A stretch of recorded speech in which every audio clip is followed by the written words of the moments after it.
Hey guys, Lord Naren White here, the Holy Ghost of the one true God. Back with you with the next video in my series reading The Strange Case of Dr. Jekyll and Mr. Hyde by Robert Louis Stevenson. Without further ado, returning to The Strange Case of Dr. Jekyll and Mr. Hyde, as read by Lord Naren White. "I can't pretend that I shall ever like him," said the lawyer. "I don't ask that," pleaded Jekyll, laying his hand upon the other's arm. "I only ask for justice. I only ask you to help him for my sake when I am no longer here." Utterson heaved an irrepressible sigh. "Well," said he, "I promise." The Carew murder case. Nearly a year later, in the month of October 18, London was startled by a crime of singular ferocity, and rendered all the more notable by the high position of the victim. The details were few and startling. A maidservant living alone in a house not far from the river had gone upstairs to bed about 11. Although a fog rolled over the city in the small hours, the early part of the night was cloudless, and the lane which the maid's window overlooked was brilliantly lit by the full moon. It seems she was romantically given, for she sat down upon her box, which stood immediately under the window, and fell into a dream of musing. "Never," she used to say, with streaming tears when she narrated that experience, "never had she felt more at peace with all men or thought more kindly of this world." And as she so sat, she became aware of an aged, beautiful gentleman with white hair, drawing near along the lane and advancing to meet him, and another very small gentleman to whom at first she paid less attention. When they had come within speech, which was just under the maid's eyes, the older man bowed and accosted the other with a very pretty manner of politeness. It did not seem as if the subject of his address were of great importance. Indeed, from his pointing, it sometimes appeared, as if he were only inquiring his way. But the moon shone on his face as he spoke, and the girl was pleased to watch it. It seemed to breathe such an innocent and old-world kindness of disposition, yet with something high, too, as of a well-founded self-content.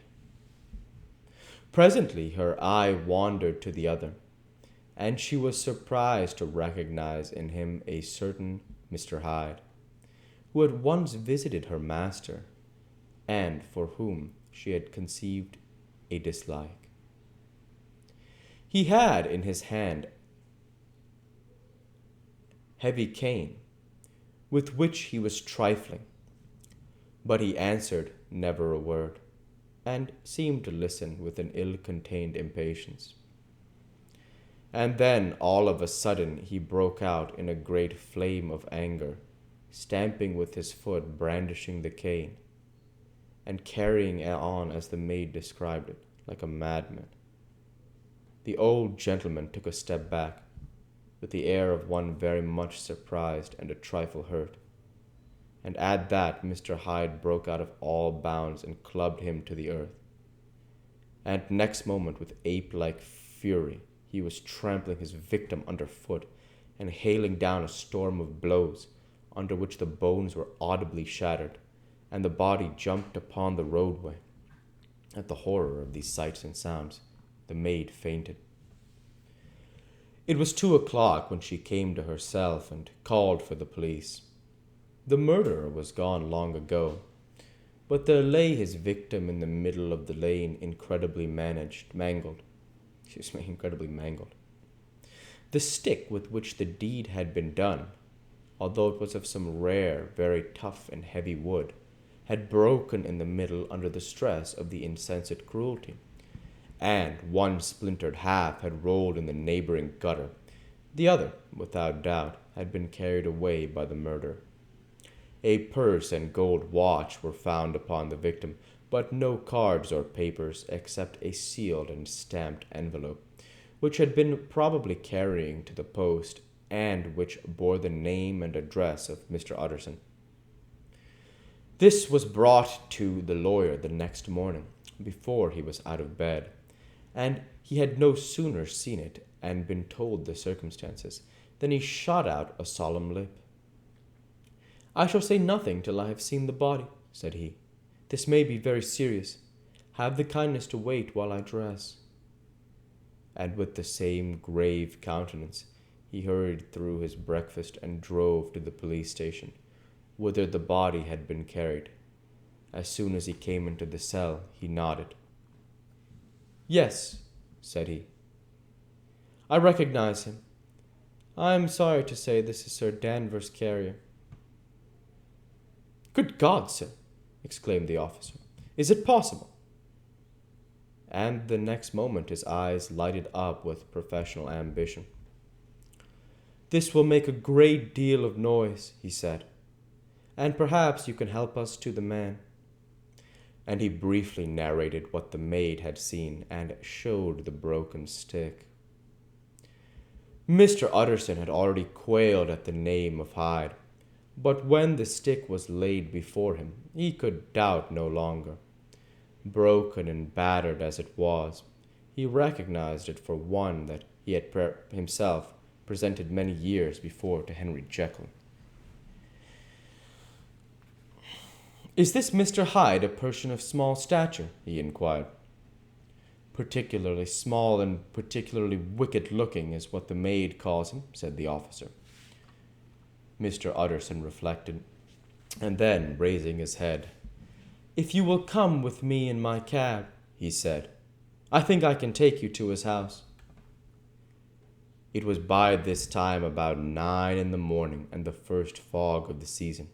A great chocolate-colored pall lowered over heaven, but the wind was continually charging and routing these embattled vapors, so that as the cab crawled from the street to street, Mr. Utterson beheld a marvelous number of degrees and hues of twilight, for here it would be dark like the back end of evening, and there would be a glow of a rich, lurid brown like the light of some strange conflagration, and here for a moment the fog would be quite broken up, and a haggard shaft of daylight would glance in between the swirling wreaths.